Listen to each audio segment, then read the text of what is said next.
dear kids, hope you all are well. So, on the basis of our online classes, we have already started our next syllabus. That means for the second term, and for second term we started with the paragraph. So already a paragraph is has been written. So I choose the second one, and that is written. That is of course your guardian, and you have to write it as my guardian. তো চলো তাহলে আগে আমরা জেনে নিই একটি my garden নিয়ে যখন আমি একটি প্যারাগ্রাফ লিখবো তখন আমাকে কোন কোন বিষয়গুলো খেয়াল রাখতে হবে। আর আমি তো জানি যে তোমরা আসলে অনেক ভালো লিখতে পারো, তোমরা প্যারাগ্রাফ সম্পর্কে তোমাদের অনেক ভালো ধারণা আছে, তারপরেও মিস তোমাদের একটু টেকনিক্সগুলো জানিয়ে দিচ্ছি। হ্যাঁ, তো মনে করো তোমাকে যখন একটি প্যারাগ্রাফ লিখতে দেওয়া হলো অ্যাবাউট ইয়োর গার্ডেন, তখন তুমি কি লিখবে? তখন কি তুমি মিসকে ইয়োর গার্ডেন লিখে দেবে? না, তুমি লিখবে পরীক্ষার খাতায় মাই গার্ডেন, কারণ এটা তোমার। অর্থাৎ তখন আমি যদি তোমাকে প্রশ্ন করি তখন তুমি তো নিজের হয়ে লিখবে, তো তখন তোমাকে লিখতে হবে মাই গার্ডেন। প্রথমত হচ্ছে টাইটেলটা নিয়ে আমাদের কনফিউজড থাকা চলবে না। দ্বিতীয় কথা হলো, যখন তুমি ওই টপিক নিয়ে লিখতে চাচ্ছ, ওই টপিক সম্পর্কে তোমাকে আগে থেকে কিছু আইডিয়া দিতে হবে। যেমন মনে করো যদি আমি কোনো গার্ডেন নিয়ে লিখতে চাই তাহলে আমাকে জানতে হবে গার্ডেনটা আসলে কি। ওকে, সো গার্ডেনিং কেমন হতে পারে। তারপর তুমি আমি আরেকটু বলে দিই যে একটি প্যারাগ্রাফ যখন তুমি লিখবে 10 নম্বরের প্যারাগ্রাফ, তখন তোমার জন্য আসলে এমন নয় যে একটি প্যারাগ্রাফ তোমাকে 2-3 পৃষ্ঠা ধরে লিখতে হবে। You can minimise it within 10 to 15 lines. Okay babies, তো তুমি কম লিখো কিন্তু তুমি কারেক্ট ইনফরমেশন দিয়ে লিখো, তাহলে অবশ্যই তুমি ভালো একটি মার্ক ক্যারি করতে পারবে। তো মোটামুটি আমাদের 10 থেকে 12 লাইন কিংবা 15 লাইনে এনাফ। আর তুমি যদি মনে হয় যে না মিস আমি আসলে 15 লাইন লিখবো না, তাহলে ওকে বেবি, নো প্রবলেম, তুমি 10 থেকে 12 লাইন লিখে দিতে পারলেই মিস উইল বি গ্ল্যাড। তো একটি প্যারাগ্রাফের মূলত প্রথম হচ্ছে টাইটেল, তার opening, I mean it's starting is really very important. The you have to identify the thing that you are going to right.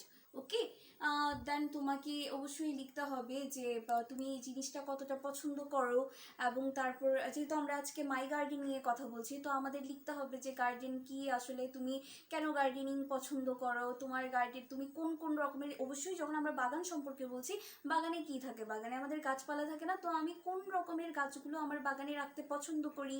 তারপর তোমার কোন কোন ফুল ভালো লাগে, কারণ আমার বেসিক্যালি, অর্থাৎ আমি যদি গার্ডেন করি তার মানে আমি যে ফুলগুলো পছন্দ করি নিশ্চয়ই সেই ফুলগুলো আমি আমার বাগানে রাখতে খুব পছন্দ করব, তাই না? তো তোমাকে লিখতে হবে তুমি কোন ধরনের ফুল পছন্দ করো, কোন ধরনের গাছ পছন্দ করো, তোমার বাগানে কোন ধরনের গাছ আছে, অর্থাৎ তোমার বাগানে ফুলের গাছ ছাড়াও কি ভেজিটেবলসের গাছ আছে কিনা কিংবা ফ্রুটসের গাছ আছে কিনা, এগুলো তুমি উল্লেখ করবে। হ্যাঁ, করতে পারো।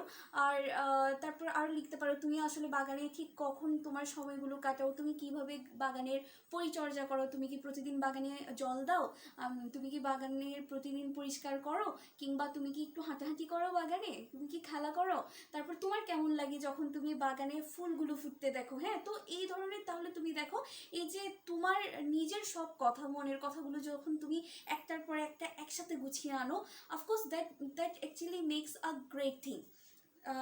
একটি প্যারাগ্রাফের জন্য আমার মনে হয় না যে আসলে খুব বেশি কিছু দরকার। আর তোমরা তো এমনিতেই অনেক ভালো পারো, তো যখন আসলে তোমাদেরকে আমি কিছু লিখতে দিই তখন আমি দেখি যে লেখা আসলেই আর থামানো যায় না, তোমাদের এত এত কথা বের হয়ে আসে নিজেদের মধ্যে থেকে। তো আমি সবসময় আমি যেভাবে বলি যে মুখস্থ করার দরকার নেই, তুমি যা যে প্যারাগ্রাফটি পড়ছো কিংবা যে প্যারাগ্রাফটি তুমি লিখতে চাচ্ছ একটু বুঝে লিখো, একটু বুঝে পড়ো, তারপর তুমি লিখে স্টার্ট করো, তাহলে দেখবে এই জিনিসটা তোমার কাছে it will remain fresh forever in your mind. Okay, so please let's get started. তাহলে দেখো মাই গার্ডেন, যেমনটা মিস প্রথমেই বলে রাখি, it's just like it's actually just a specimen, it's not the it's not like that you have to write it only. তুমি যদি চাও যে না আমি আমার মতো করে একটু সুন্দর প্যারাগ্রাফ লিখবো, তুমি তাও করতে পারো, তবে অবশ্যই সেটি মিনিংফুল হতে হবে। হ্যাঁ, তাহলে দেখো যেমনটি আমি বলছিলাম আমার starting like I love my gardening, তুমি লিখতে পারো যে garden is actually a land where we can cultivate some of the plants, like we can plant flowers or grow flowers, fruits, vegetables, etc. দেন যেহেতু আমি গার্ডেন সম্পর্কে বলছি, কে এমন আছে যে গার্ডেনকে পছন্দ করবে না, তাই না? তো তুমি লিখতে পারো আই লাভ গার্ডেনিং, আমি বাগান করতে পছন্দ করি। I have a small garden in front of my house. তোমরা কি আশা করি তোমরা দেখতে পাচ্ছ। I have a small garden, তারপর তোমাকে লিখতে হবে তোমার বাগানটি ঠিক তোমার বাড়ির কোথায় আছে। অবশ্যই বাড়ির সামনে। There are many beautiful flowers in my garden. There are many beautiful flowers in my garden. অর্থাৎ আমার বাগানে অনেক রকমের সুন্দর ফুল আছে। Rose, lily, hibiscus, China rose, dahlia etcetera. ফুলগুলো কি কি হতে পারে? গোলাপ, লিলি, হিবিস্কাস মানে কি? হিবিস্কাস বা চায়না রোজ মানে হলো জবা, ওকে। ডালিয়া এক্সেট্রা আর সাম অফ দেম, তাদের মধ্যে কয়েকটি ফুল হলো এইগুলো। I take care of my garden. Sorry, আমি এখানে স্কুল লিখে ফেলেছি। I take care of my garden, অর্থাৎ আমি আমার বাগানের পরিচর্যা নিই। যেমনটা আমি বলেছিলাম যে অবশ্যই তোমাকে যেহেতু বলেছিলাম যে তুমি তোমার বাগানের পরিচর্যা নাও কিনা সেটা অবশ্যই উল্লেখ করবে। তো I take care of my garden, আমি আমার বাগানের পরিচর্যা করি। তারপরে দেখো আই ওয়াটার দ্য প্লান্টস। দেখো এখানে আই গিভ ওয়াটার লেখার দরকার নেই। আমি জল দিই কিংবা আমি পানি দিই মানে যে গিভ এটা যে লিখতে হবে সেটা নয়। যখন তুমি ওয়াটার লিখছো তার মানে তুমি water it's a verb itself, okay. এখানে ওয়াটার অ্যাকচুয়ালি ভার্ব হিসেবে কাজ করছে। I water the plants everyday, আমি প্রতিদিন চারাগুলোতে জল দিই। whenever, যখনই I visit any place, যখনই আমি কোনো জায়গায় বেড়াতে যাই, I collect more plants for my garden, আমি আমার বাগানের জন্য আরও কিছু নতুন চারা গাছ সংগ্রহ করে আনি। দেখবে যারা আসলে বাগানিরা, যারা আসলে বাগান করতে খুব পছন্দ করে, তারা যেখানে যায় সেখান থেকে আসলে নতুন নতুন কিছু প্লান্টস কালেকশন করতে খুব পছন্দ করে, তাই না? ইন দ্য ইভিনিং, সন্ধ্যেই I play with my pet Jimmy in the garden, সন্ধ্যেই আমি আমার বাগানে আমার প্যাট অ্যানিমেল জিমির সাথে খেলা করি। অর্থাৎ তুমি যদি এরকম না হয়ে থাকে তাহলে তুমি লিখতে পারো I work in the garden for some time or for a while, এভাবেও তুমি লিখতে পারো।